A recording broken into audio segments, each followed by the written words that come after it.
Weirding Way Media.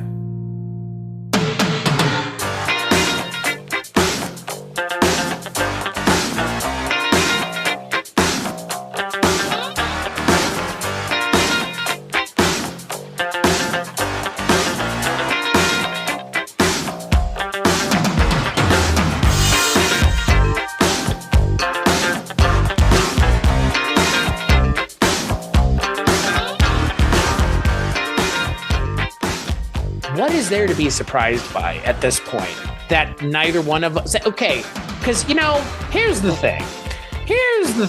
This movie has a reputation, man. Like, it does. When a book is written about the movie has a reputation. And yes, this movie is based off of a book, but it also has a book written about it by Julie Salomon called The Devil's Candy, which is the worst name for a book. The Devil's Candy.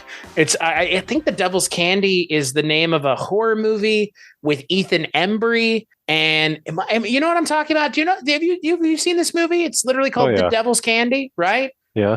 Yeah.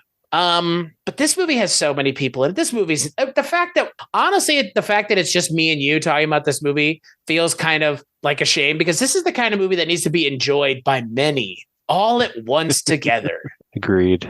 Ladies and gentlemen, boys and girls, children of all ages, on this episode of the Kulturecast, I am still your host, much to the chagrin of many. I am the master of my universe, Chris Stachiw, and I'm joined by my good friend. He's confused as to why he's here, because he likes good movies, and we're talking about this movie. You're a friend of mine. You've heard him here before, and you'll hear him here again today. My good friend, the graphic artist among men, good old Dustin. I like good movies, but am sometimes entertained by bad ones.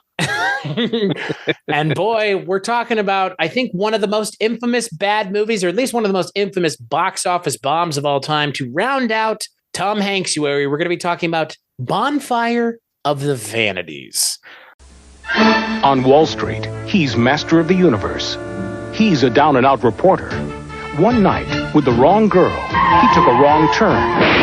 And since then, nothing's gone right. I'm going to jail, aren't I? Now, Go get him! one man's misfortune is causing another man's fame. Tom Hanks, Bruce Willis, Melanie Griffith. Just watch the sparks fly. The Bonfire of the Vanities, rated R. Starts Friday, December 21st at a theater near you. So the film is directed by Brian De Palma. It is based off of a screenplay by Michael Christopher, and it is based off of the book of the same name by Tom Wolfe, and it stars Tom Hanks, Bruce Willis, Melanie Griffith, and a whole lot of other people, but importantly, it stars one Tom Hanks as Sherman McCoy, the, quote, master of his own universe, who gets himself into some trouble by fooling around on his wife, played by a very young Kim Cattrall, with Melanie Griffith, a woman who thinks that this is a movie that she's in, I guess, maybe, who knows. And a whole lot of really bad things happen to our good friend, Mr. Tom Hanks, and it's more or less chronicled throughout the movie by the film's narrator, the one and only Mr. Bruce Willis. If this movie sounds like it's all over the place just before we even start talking about it, that's because it is. So, Dustin, I'm curious, what did you think sitting down to watch Bonfire of the Vanities? Well, I kind of heard... from you, I started to scratch the surface of wanting to learn more about this movie before I watched it, but then I held back and I didn't want to, because all I knew is it had some stigma about it. And so I didn't want to go into it too flooded with assumptions. But I will say, the star-studded cast, there's lots of people, lots of faces you're going to recognize in it. I do feel like it was a performance-wise for Bruce Willis especially, kind of phoned in almost. Like, he's coming off of Die Hard movies, and this just seemed like this movie he was just killing time. But the movie as a whole, I don't know. I kind of enjoyed the entire movie. Was it great performances by everyone? No, not really. It was kind of cheesy, but I kind of got the message. Tom Hanks's character just kind of cracked me up, and I don't know. I understand what it was trying to do, and I ended the movie entertained. But I'm also easily entertained, so there's that. Well, I will say that I didn't not find the movie entertaining. Look, this movie is, and I said this to you before we started recording, it is an astronomical piece of shit in a lot of ways. But again, when we talk about something that's as big of a failure as this movie is, there's something kind of revelatory about kind of basking in how bad it is. Because listening to the book, which I've been doing over the last 24 hours, trying to get as much of it under my belt as I can, it's made very apparent how many mistakes were made making this movie and how many small decisions were made that ultimately ended up becoming bigger problems overall in the scope of what the movie's going for. Look, the book is what the book is, and the book was immensely successful. The book, they didn't adapt this into a movie for no reason. It wasn't because the movie wasn't adapting a successful book. This book was a massive success. It's essentially considered to be one of the books about the 80s, and the fucking movie is just a mess. Tom Hanks is miscast, completely miscast. Bruce Willis apparently had a massive ego throughout the entire filming of the movie, which is not great because, again, I think it adds to the kind of problems with the movie overall is you don't have any chemistry between anyone on screen. Yeah, and that's apparent. And to mention the actor in the movie who I think is the most miscast of them all, Melanie Griffith. What Melanie Griffith is doing in this movie is she pretending to be Jessica Rabbit? Like, I don't understand. Like, her voice is so off-putting. Her character is so off-putting. And I get that that's the point. But, when I was reading the book, they talk about this idea that mainstream audiences don't want to see terrible characters throughout an entire movie. They don't want to follow a movie where every character is terrible. And I don't agree with that because one of my favorite shows of all time is Goodfellas, or is The Sopranos. One of my favorite movies of all time is Goodfellas. Goodfellas is, if people ask me, and I know that they know at least some cursory knowledge about movies, it's always going to be Goodfellas. If someone knows a little bit more and has some more deep cuts under their belt, it's always going to be Freaked. But Goodfellas is a movie about three terrible people doing terrible things and showing us how the lifestyle of being a mobster is terrible and not one that you would want because these people destroy their lives because they're mobsters. This movie could have been that. It could have been written in a way where we can get on board with the characters that are, quote, hard to like or unlikable. It could have done that. But you cast someone who's too likable to be an unlikable character. I'm sorry. But Tom Hanks has a harder uphill battle in this movie than he does in most movies because it's hard to find Tom Hanks unlikable, just like in Volunteers, another movie that we watched this month. You're really making the boulder bigger and way more when you say, all right, Tom Hanks, I want you to push against me as opposed to helping me push the boulder up the hill. Because Tom Hanks doesn't really shine as an actor when he's being asked to be uncharming and unlikable because it comes so effortlessly to him that you're really, I know that people want to play against type and someone like Bruce Willis, I don't want to do action movies forever. I want to do other things and, moonlighting. I don't want to do that. So I'm going to do action movies. And now it's the problem you had, but the reverse. Like Tom Hanks has just always been likable. There's a reason this guy, and we said it again at one point this month, he played Mr. Rogers, the most likable of likable people in the entire universe. It's telling that Tom Hanks was playing him. So the fact that he's playing Sherman McCoy, who is unlikable to his core, more or less, outside of the one saving grace that he's unwilling to, I guess, again, like we'll talk about the ending of the movie, but he's more or less a terrible person. I don't understand why you cast Tom Hanks. And if that's the first mistake that you're making, it's a big mistake to make. Well, he's coming off of Turner and Hooch, The Burbs, big, very, like you said, charming Tom Hanks character. He carries movies. Those movies. Yeah. And I get that, like, and you mentioned the comparison to Goodfellas, like these are supposed to be people that you kind of detest. And Tom Hanks kind of came off to me as kind of oh, hey, yeah, I'm a rich white guy. Hey, yeah, I didn't do anything wrong. It was just way too shoulders up, high pitched. Like, I don't know. I read that they were originally going to cast Steve Martin for that same role. And I don't even know if I could get behind that because I don't know if that would have been right. The person that I saw that Tom Wolfe wanted, that he wanted, and it makes perfect sense. It makes perfect sense. When I say the name, you're going to go, yeah, that's it. Chevy Chase. Yeah, he would work. Right, because Chevy Chase, again, infinitely unlikable as a human being. Clearly, we've heard nothing but terrible stories about how terrible of a person Chevy Chase really is as a human being. But all of that aside, he plays that kind of character to perfection every time he's in a movie. Fletch is a likable character up until a point. Obviously, the character in the book is a little bit different than the one on the screen, but the character on screen has a level of likability to them, but has no issue with being abrasive.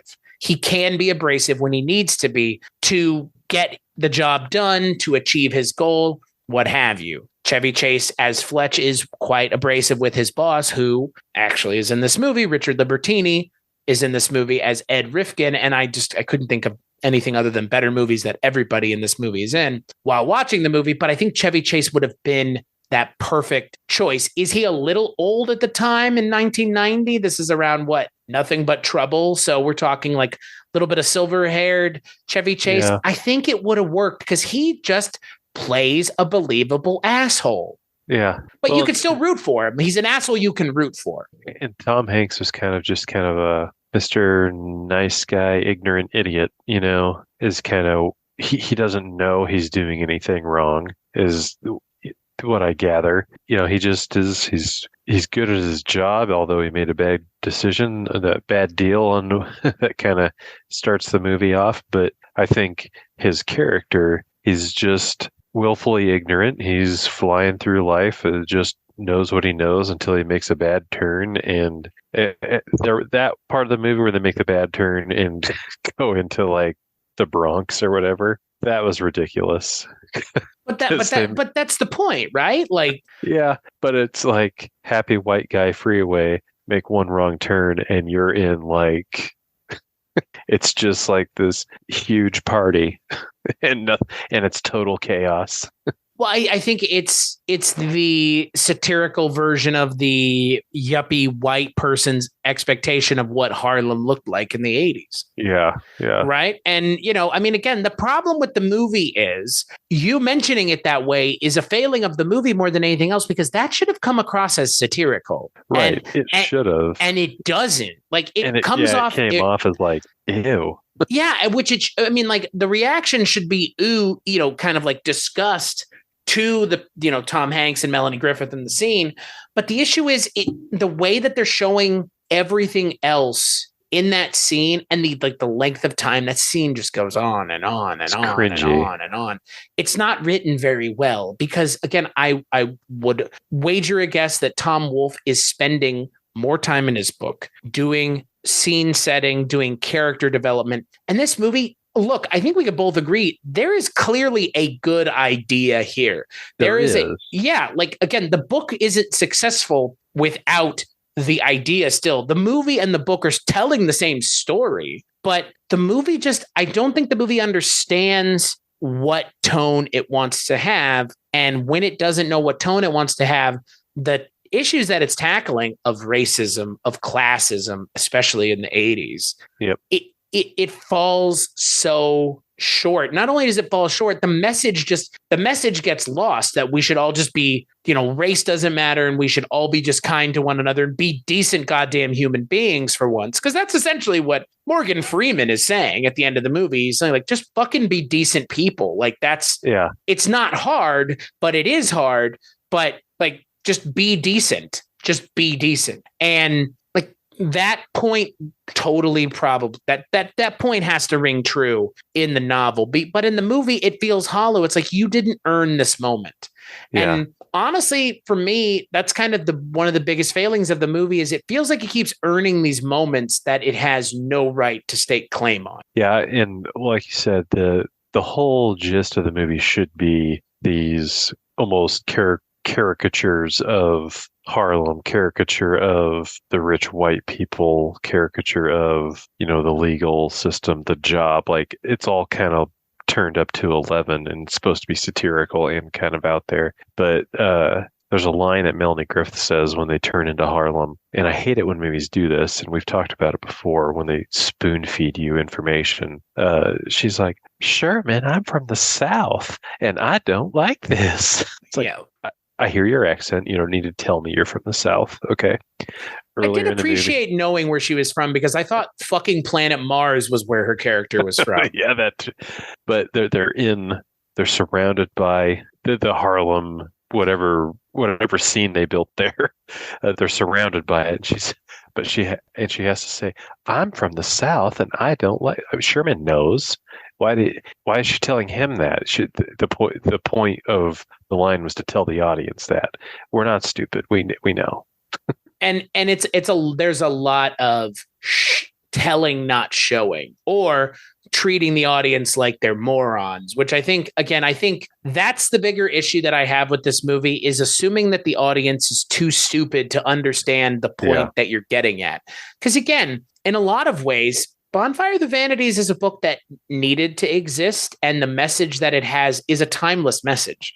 And it's a book that I look forward to finding some time to sitting down and reading, because I'm sure the book is fantastic. Because again, the idea that it has and the concept of Tom Hanks plays a rich, white, Wall Street asshole who goes into Harlem by accident and his girlfriend, who he's cheating on his wife with, hits an African-American man by accident and kills him by accident, and the ramifications of that in mid-'80s America, dialed up, like you said, to 11, is an interesting concept. It's a fascinating concept, and it's a great incubator to discuss all kinds of fascinating ideas about classism and racism and how they're intertwined, and especially, again, using the backdrop of the me generation, the me decade, as Tom Wolfe so aptly put it in his essay, The Me Decade. I think it's a condemnation of that, but the movie fails on what I am describing here. I am doing a better job at getting at that than the movie does. It's like the movie doesn't even understand what it's existing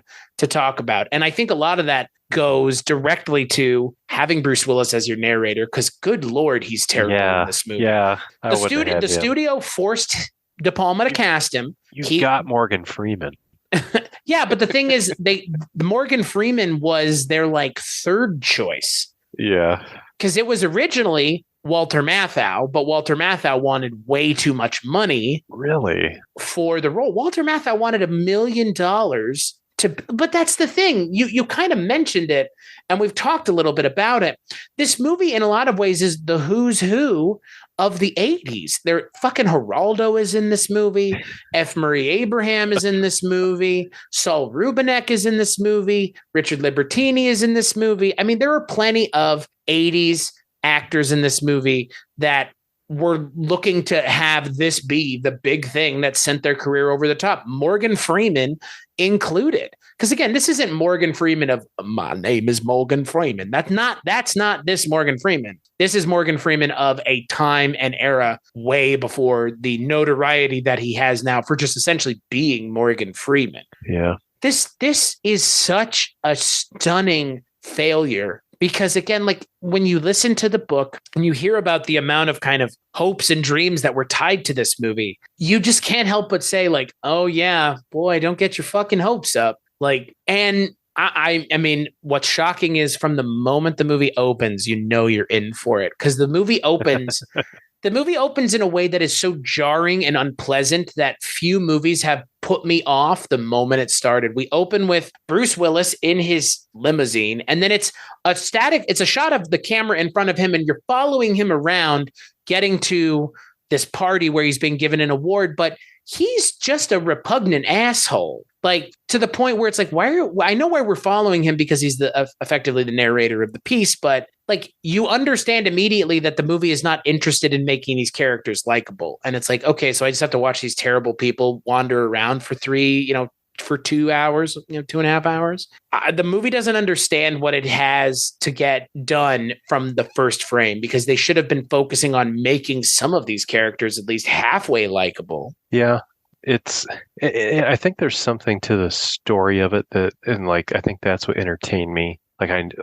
We've said, I know what they're trying to do, and I was trying to pull it out as I watched it, and was I was giving them more credit than it was probably worth, but I knew what it was trying to do and I was there for it, but I was a pretty forgiving viewer. Well, and again, I'm with you. I don't take every movie and crucify it because it has problems. But when you have a movie like this that is it's riddled with problems. The dialogue is so stilted and bizarre. Melanie Griffith's accent is it's a choice. I don't think it's not the right choice.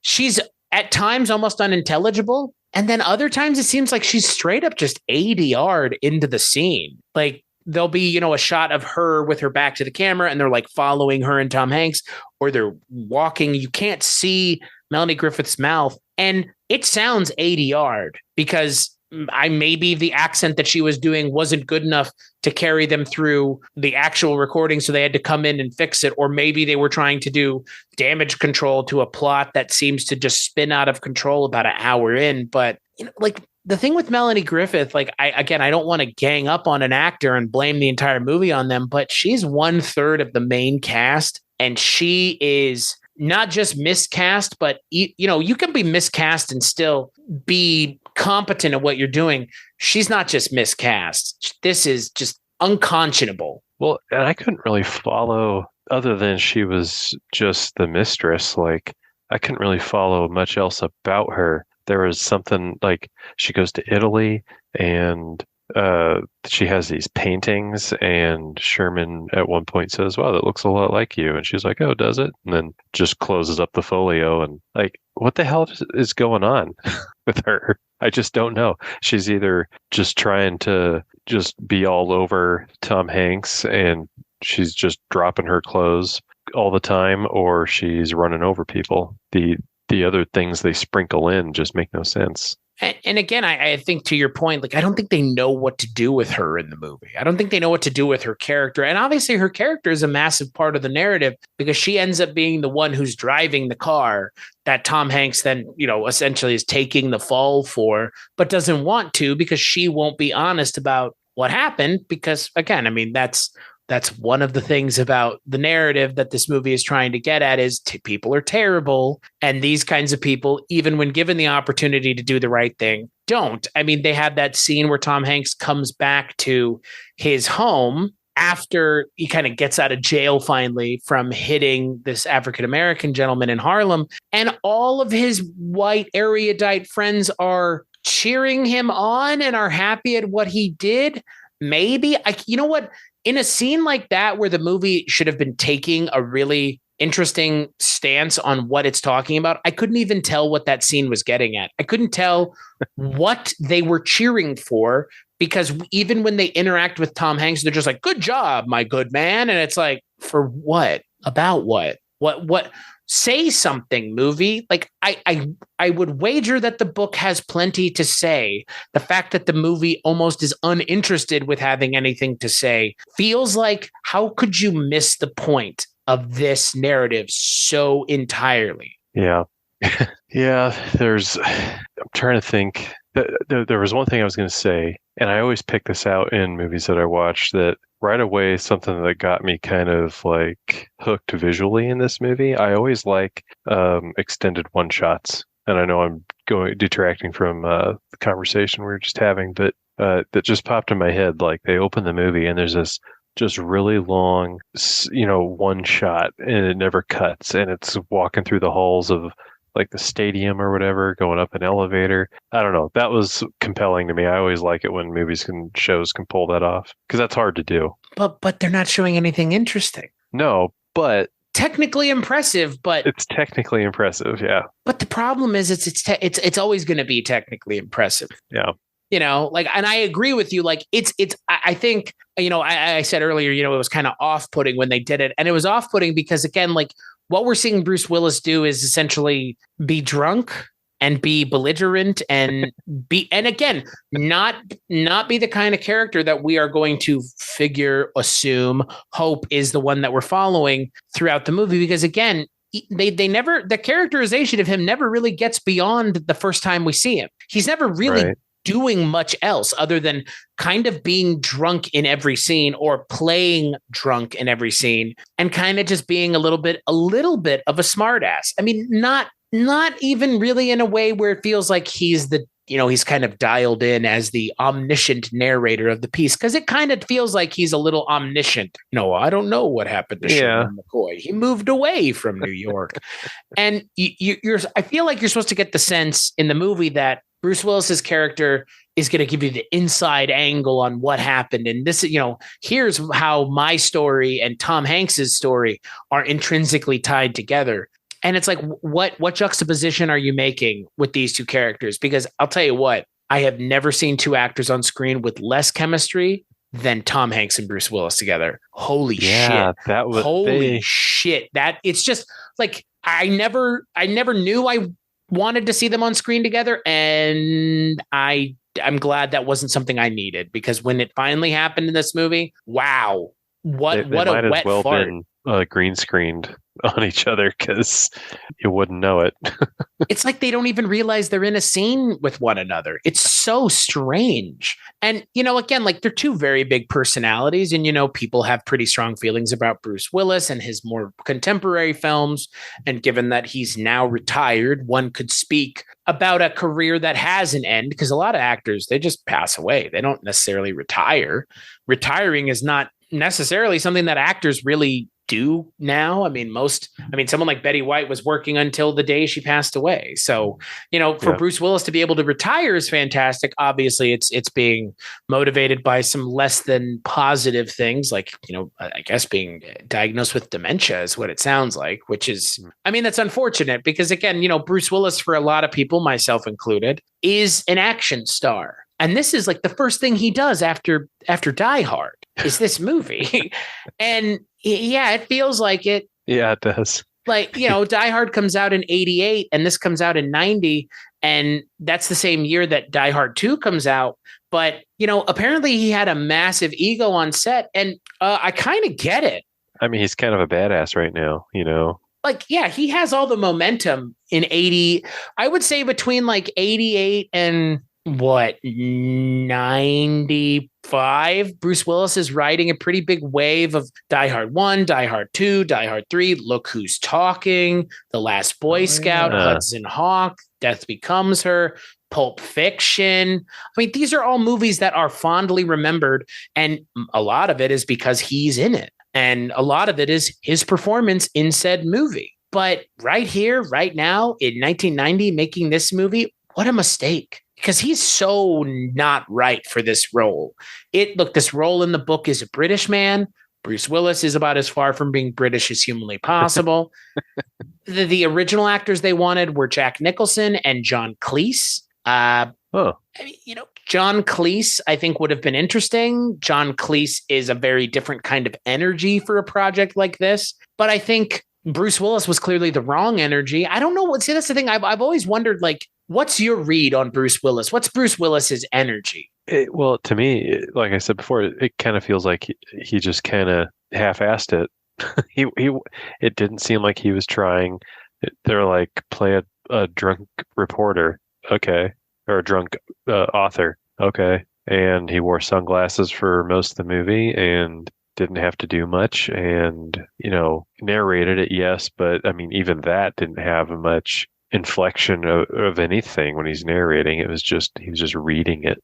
I don't think of Bruce Willis as a dramatic actor. And I'm not saying that this is like a dramatic film, but it requires more actor range than you might expect. Because again, Bruce Willis is kind of grounding the story in a time and a place by doing what he's doing. And again, he's trying to be a certain kind of character, a certain kind of person, a certain kind of expectation of the time and the place of the 80s and his kind of journalism and what he's doing. And I think the character is an interesting one. And obviously it drives a lot of what's going on in the movie. But because Bruce Willis is just so eminently unlikable and uninteresting as the character, I kind of don't know who I liked in the movie. There's no one to really get behind. None of the main three performances are very good. Tom Hanks, I mean, we talked about Tom Hanks being miscast. He's not bad. He just cannot do anything with what he's been given because what he has been given is amorphous. You can't hold that in your hands. It's going to drip through your hands. There's nothing. The role is so thankless because, again, he has to play effectively the straight man in the movie. Yeah. Yeah. And he's the one that's just catching a bad break the whole way through. I mean, aside from the guy that got ran over. But even he didn't run him over. I mean, you know, True. again, you know, and that's the thing. It's just, He was you know, moving a tire. yeah, good Lord. Is that a dead body? What's a tire, you stupid fuck? Like, you know, that's the other thing. You know, we kind of mentioned Melanie Griffith and the accent that she's using. She's just grating too. Oh yeah. I don't know if I've seen Melanie Griffith in anything other than Body Double. It's not an actress I necessarily gravitate towards. I don't know. I mean, again, like this is the first thing I think I've seen her in all the way through as a main part of the film, and just. She's playing a shrew. Like she's just playing this like terrible woman in a very stereotypical way. There's no subtlety to her character at all. She's painted with a very broad brush. But I mean, even if you're going to paint a character with a very broad brush, you can't just expect us that, well, you're going to hate her because of the way she sounds. Because that's what the movie, that's honestly what the movie feels like it's hanging its hat on. Like, well, she's an annoying sounding character, so you're going to hate her. And it's like, that's fine, but we're still going to have to spend a fair portion of the movie with this character, or at least in the direct vicinity of this character. Yeah. And yeah, I look, you know, I think to everyone's point in the book, it is hard to make a good movie about characters that are hard to root for. It's not impossible. It's just hard. And if you're not going to put your best foot forward with something like Bonfire of the Vanities, what would take it for you to do more than this? Like, what would it take? Like, because again, the source material is so good. This should have been a layup. Yeah. Well, and we've said it a few times, you know, the miscasting, and that's obviously one of the biggest downfalls of it. And I had read that not only I didn't see the Chevy Chase thing. That's interesting, and I do agree with that. But Steve Martin, Kevin Costner, Tom Cruise, and Christopher Reeve were all names that were floated around. I can't see Christopher Reeve doing that. I think it's the same. I think it's the same problem that they have with Tom Hanks. Like Chris Reeve. I mean, okay, I don't know if you've seen it, but there is a Tales from the Crypt episode that features Chris Reeve, and he plays a cook who is relying on Judge Reinhold. Is it Judge Reinhold? Judd Nelson. Judd Nelson's character to kill people and provide them meat for their restaurant that used to serve clams, and now they serve essentially like, you know, Philly cheesesteak sandwiches. And even in a story where Chris Reeve is meant to be the villain of the piece, because again, he's knowingly feeding people, he still comes off as a sympathetic character because, you know, he's just doing what he has to make ends meet. He, you know, and serving people human meat is just incidental. You know, in a lot of ways, this movie needed some of that. Like maybe you don't need them to be terrible. They just happen to be embroiled in terrible situations, but making it terrible people having terrible things happen to them. It's like, I'm more or less rooting for the world to fuck them and to see what those consequences are. I'm not sure I care that by the end of the movie, Bruce Willis is like, well, Sherman McCoy is now in hiding and I am a rich piece of shit. Like, okay. Like great. And that's the problem with the movie. It's just very surface level, surface. It doesn't go very deep. Yeah. No, I mean, it's like they read the spark notes of what Bonfire of the Vanities was like. Well, you know, we can make a movie around that. But what I don't understand is, you know, Michael Christopher is a, you know, Pulitzer Prize winning playwright, for fuck's sake. Like, I don't get it. The people that are involved in this movie, Brian De Palma made one of my favorite movies, Phantom of the Paradise. He's not a bad director. It's almost like this is a time in everyone's career where they were all like, yeah, we're great at what we do. And so, yeah, we can crank this movie out. And that's all they did. Well, they were cranking something.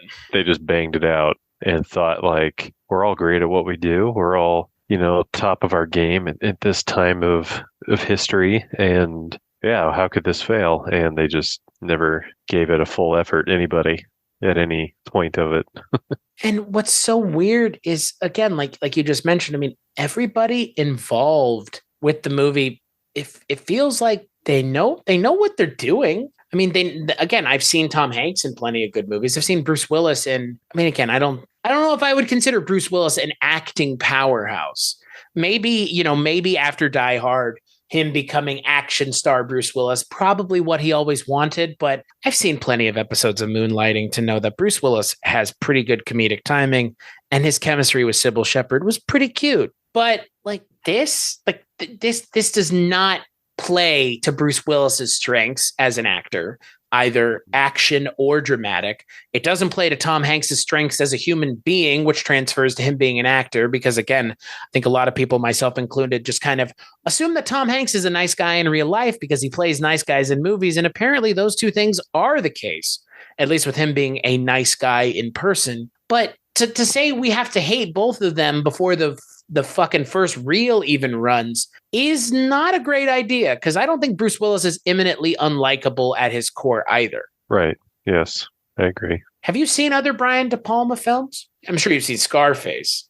Oh yeah, okay. I was gonna say unknowingly, I get sometimes I watch movies and I don't care who made them. I just I just consume them. Well, and you've seen the original Mission Impossible. Yes, I have seen that. So I mean, knowing those, this is a far cry from anything like that. There's way more character development in those, and there's way more going on in those. Given that one of those is almost essentially an action movie. Yeah. I think the first Mission Impossible has a lot less action in it than most people remember, given what Mission Impossible is now. That was much more of a spy movie in the way of Tinker Tailor Soldier Spy, and less whatever the fuck it is now. Essentially James Bond, American James Bond is what Ethan Hunt is now. But I mean, Brian De Palma has so many classic films like Phantom of the Paradise or Carrie or Blowout, or the movie that Melanie Griffith came from, Body Double, which we did an episode on a very long time ago. Those movies are better than this. And I get that why they wanted De Palma. I mean, you want a director of note to make a movie of note about a book that is a massive, kind of pop culture reference point for so many people. But I think, to your point, is just like everybody just kind of phoned it in. Yeah, I think they all just thought that they're at the top of their game. How could it fail? And nobody ever thought anybody, or everybody probably thought somebody else would pick up the slack. I don't know. It just nobody involved did enough. And I've read that De Palma effectively said, people didn't like the movie because it wasn't the book. And I mean, there are always going to be those people. There are the people that say, well, Jurassic Park, the movie, is nowhere near as good as Jurassic Park, the book. And in a lot of ways, they're totally right. But still like Jurassic Park.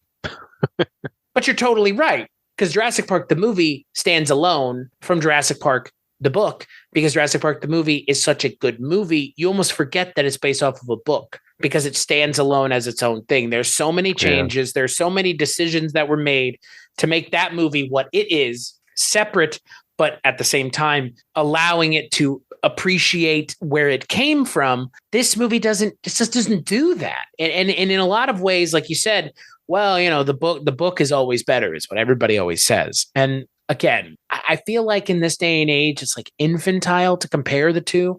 If you say the book is always better, no shit, the book is always better. Because again, it's like saying, well, a TV show of this would have been better. No shit, it would be better. If you give the creators time to build a character or build a world and then create the characters and flesh it out and actually give the narrative time to breathe, of course that medium is going to be better. Of course, a book is better than a movie, but a TV show, I think, is better than a movie as well. I think a movie is the hardest spot to do an adaptation correct, because most of the time when they're adapting something, they're adapting another medium that, like The Last of Us. The Last of Us was going to be a TV. I guess it was going to be, it is a TV show, but it was going to be a movie. And watching the TV show, it's just like, what? Like, how could you have crammed any of this in there, let alone, 18 hours or whatever the fuck the game is? And this is the same thing. Bonfire of the Vanities, not a short book. It's like 690 pages. and it's a 2-hour movie. Fucking really? Like, again, if someone, and I'm not saying someone should, but someone may in the future come back around to Bonfire of the Vanities, they would never turn this into a movie. This would totally be a show. So Amazon Prime is considering it or has considered it to turn it into a series. I mean, it makes perfect sense, right? Like it makes perfect sense. I honestly don't know why you wouldn't, because it allows you to do the thing that anybody who's creating something that is in response to the first time it was made, they get to say, I did it better. This is the definitive take on this. You again, if Amazon does something with this, nobody ever needs to watch this movie again, because this movie will be an artifact of its own existence. Like I mean, there are people that love the Ralph Bakshi Lord of the Rings movies, myself included, not for any particular reason, but the Lord of the Rings Peter Jackson movies didn't come out and erase it. But I don't think people are looking at those Bakshi movies and going, that's the definitive Lord of the Rings adaptation. And I know that there are people that have issues with the Jackson movies, but if a Bonfire of the Vanities comes out in another form, be it another movie or a TV show, they're not going to ever make the same mistakes that this did, because this has already made all the mistakes. This movie makes about as many mistakes as you can theoretically make getting to the screen. Miscasting, poor decisions on, I mean, again, the director I think is fine, but just poor decisions on the script and the direction of the script and the tone. All of those things would be avoided, because you know what? And that's the thing. You can't even really tell this story now the way that they did, because they don't give what's going on in the movie any weight, which is fine. Again, it's satire. So to deprive the weighty topic of racism and classism of some of its weight is kind of the transgressiveness behind being satirical. But at the same time, it feels like it doesn't understand that there is a joke to be made or kind of a fun to be poked. And it plays it straight. Yeah. In a way that, like, you couldn't play, you would have to play this straight now. You couldn't play this for laughs now unless you did it the right way. Because there are plenty of things that are taking to task classism and racism from both sides. Racism of whoever against whoever. There are plenty of things that are coming out that take to task those people and the people that are being racist and the enablers and the people who are sitting by idly. There are plenty of things that take that to task. And this should have been one of those things then. And if they were to make it now, it totally would be. Yeah. And for a moment, let's think about this. Who would you cast as those main roles today, just off the top of your head? I think you could do Emma Stone as the Maria Ruskin character. Oh, there. I like that. Yeah. But the Tom Hanks and Bruce Willis roles, like the Tom Hanks role, there are plenty of actors that could do the unlikable thing now really well. Again, I just don't know if they have the acting ability to get it past an unlikable character into a complex character, because it needs to be not unlikable, but a complex character who has many facets to them. It's like the guy who played Dexter. Oh, Michael C. Hall. That's it. That could I think of totally. Him as I could see him as a complex. I mean, he was in Dexter, pretty complex. I feel like he could play erudite really well. I mean, he plays erudite. Again, as I hear it in his voice. And I don't know if you saw the movie Gamer with Gerard Butler, but he kind of plays an erudite dickhead in that movie really well. As for the British Peter Fallow role, which, again, when they were talking about Jack Nicholson and John Cleese, it makes me think that they're looking for someone who's older than Bruce Willis was. Who would be good? Totally. Peter Capaldi. He could totally play that kind of dickhead journalist role perfectly. Because again, Peter Capaldi is an actor who is likable, but he also plays unlikable characters really compelling. I forget the name of the movie, but it's the movie where all of his cursing on YouTube comes from, where he's calling people horse cocks and everything else, where he's playing, it's the character of Malcolm Tucker that he plays in the thick of it. And that is the character that I think of when I think of what this character should have been, because that character is not likable, at least not conventionally likable, but he is a likable character in the context of the world that they're presenting. And I think that's what this movie misses, is the characters can be unlikable, to us in our reality, but they can be likable in the reality, the heightened reality that the movie is creating. Because again, like we talked about, the scenes in Harlem are not reality. That's not the way Harlem was then or now, but that's the way it was perceived by that group of people in that time and that place. There is almost like a dream quality to this movie. It's like a fairy tale. Yeah, yeah. But like, and that for me is a success of the movie. It's just nothing else in the movie ever rises to the occasion I think it's Vilo Zsigmond's cinematography. It has a dreamlike quality to it. And I think the cinematography of the movie is fantastic. But I mean, Vilo Zsigmond worked on that can't carry it the whole way. No, yeah. I mean, he worked on Close Encounters of the Third Kind and The Deer Hunter. So yeah, I would hope the guy directing where the camera needs to go and how to make sure it looks good is making sure that the movie looks good. And it does look good. And it does have that kind of heightened reality to it. But nothing else ever rises to the occasion of that. And that is just, again, it's like every failing of the movie wrapped up and rolled into one is just not understanding what the fuck the source material is actually talking about. I did appreciate that Richard Belzer was in this movie. Richard Belzer, who just recently passed away. Oh, really? Yeah, he passed away last week, and he offered to suck. Whose dick was he offering to suck in this movie? Tom Hanks' dick or Bruce Willis's dick? I thought you like not like in real life. He offered to suck somebody on his deathbed. What? I want to live. All you have to do to survive is suck this dick. Peace out. You know what? On the other hand, I didn't want to live that badly. Bum. I mean, ultimately, if the option is die or suck a dick, nobody is not taking a shot in the mouth, right? Like conversation pre-frozen Zoom to post-frozen Zoom is wildly different. It's like somebody wandered into a completely different podcast. I mean, anything is better than talking about this movie and what this movie has to offer because it has so little to offer. God damn it. Morgan Freeman's in this movie and he's just like given nothing to do. Everybody in this movie does nothing. Well, even Morgan Freeman, like as good as we know of him now and how much we cherish Morgan Freeman.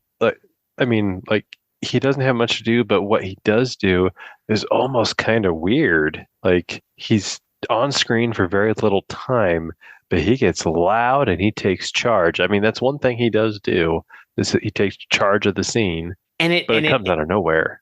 and it really does feel like somebody else was meant to play that role. Yeah. Like right? Walter Matthau. Like Walter Matthau. or the actor that they did have signed on, who they still had to pay, Alan Arkin. I could totally see Alan Arkin. Oh, yeah. Yeah, he would. I mean, again, Alan Arkin is a rather kind of abrasive, curmudgeon-y dude from all accounts. So he'd have been great. Yeah. Yeah. I don't know. Like, I honestly, I don't say this. I try not to be hyperbolic, but this may be the worst cast movie I've ever seen. And it has Tom Hanks and Bruce Willis in it. And it was a $50 million movie that people were really like not staking their livelihood on, but thinking like, this is going to be my ticket to like the next level of my career. And yeah, you're right. Yeah, I would agree with that. Yeah, and there's plenty of people in this movie that are super recognizable. Donald Moffat from The Thing, Kurt Fuller is in here. I mentioned Richard Libertini already. Kirsten Dunst is in this movie, a very young, a baby essentially, like child Kirsten Dunst. She plays Tom Hanks and Kim Cattrall's daughter. When they're explaining about the crumbs and the slice of cake, yeah. That's Kirsten Dunst. But I think my favorite credit in the movie is the one that the movie doesn't have, which is F. Murray Abraham, because they wouldn't put his name where he wanted. So he's like, take my name off this movie. Take me out of this movie. Uncredited F. Murray Abraham, even though he's clearly in this movie, because ladies and gentlemen, F. Murray Abraham drops a hard R, N-word at one point. Yeah. Oh, God. Yeah. That scene is fucking hilarious. Like that scene is so funny because again, it knows like when the movie knows what it is, it's really funny. I think almost anything with F. Murray Abraham is the best parts of this movie. Okay, I would agree with that. Yeah, the mayor. That's what he was. The mayor trying to get reelected. He was the DA. DA trying to get reelected. Yeah, he was great. Yeah, that scene. What's he say? Like, these black motherfuckers or something. Sorry, and then he corrects it to the N word. Like, not you, because of course there's guy in the office. Yeah. That for me is. I mean, what's funny is he takes his name off of this movie, but I think F. Murray Abraham is like the only one who's actually well cast. Yeah. He plays unlikable really well. I mean, F. Murray Abraham has made a career out of playing unlikable people, but he's really good as this kind of just shithead DA. And again, like I would actually go as far as to say Saul Rubinek is pretty good as well. Anybody who's kind of in that orbit of F. Murray Abraham in this movie is playing an unlikable character in a way that makes sense, but we can still be on board with the scenes that they're in. Because again, yeah, drops a hard R, but that's one of the funnier scenes in the movie because again, they understand the scene that they're writing. Yeah. You know, not to backtrack, but you mentioned Geraldo being in. So are Bruce Willis and Geraldo like working for the same, like, are they colleagues? Is that what I kind of gathered? Or are they rivals? Like competing? I don't know. I don't even understand why Geraldo's in this other than having Geraldo in it. It's so weird because you've got disheveled Bruce Willis standing next to like talk show looking Geraldo. Literally like well manicured Geraldo Rivera. It's such a weird, as is the movie throughout. There's just such weird dynamics. Well, it's weird anachronisms from the 80s. Yeah. Yeah. Like Geraldo, like if you were to watch this movie today, seeing Geraldo might not mean anything to you. For a certain group of people, if they were to watch this today, seeing Geraldo, they might have to look up who that is my point. But like, again, for a certain group of people, yourself and myself, Geraldo is a understandable reference point to be making and one that they would totally be making in this day and age. And this is crazy to think about in a lot of ways, but the book, The Bonfire of the Vanities, came out in 1987. This is technically before the rise of Al Sharpton, and they kind of created the character of Al Sharpton in the movie by accident. They kind of did. I mean, the person who Al Sharpton is pretty close to the character that Reverend Bacon is in the movie. Yeah. And Al Sharpton was not the Al Sharpton of now when the book came out. Yeah, that's a interesting observation. It's kind of spot on. And what's funny is like, because Al Sharpton really got involved in 89 with the, everything that was going on with Yusuf Hawkins and Bensonhurst. But like, again, the characters, there are some things about this that are so spot on. That is one of them. That's like eerily prescient. But yeah, I think for the most part, this movie just, I'm really interested to read the book. Because the book has to probably feel a little old and anachronistic because, yeah, it's kind of the point of a movie and a book about the 80s. But I've probably got to assume that it's very similar to something like American Psycho. Again, like kind of taking to task a time and a place in our country that is in a lot of ways hard to grasp and fathom now, because we've essentially been told that decadent lifestyle of the 80s contributed to the shit we're dealing with now. And, everybody had fun at the party, and now everybody else is still cleaning up the party 30, 40 fucking years later. That is not a message that would be unappreciated in 2023, which I think is where they would probably go with something like this. Or maybe they just said it in the 80s and want to just, jerk themselves off to doing every 80s-ism again with modern technology and making it look really slick. But Bonfire of the Vanities, the story that it's telling, yes, it's a uniquely 80s story, but at the root of the story is a story about racism and classism. And boy, that's still just as prescient today as it was in 87. And I think if you do this now, you just update it for now. Just do it today. And yeah, you can still do a satire because there are plenty of things to satirize that were still going on then that are still going on now, and new things that are going on now that have analogs to the 1980s. You can't make this in a vacuum without thinking about 2023, without thinking about the things that we've seen in the 30 plus years since this movie and book came out. And that's, that for me, I think more about with a movie like this, I think about more the thing it could have been, the thing it can become the next time somebody gets a crack at it.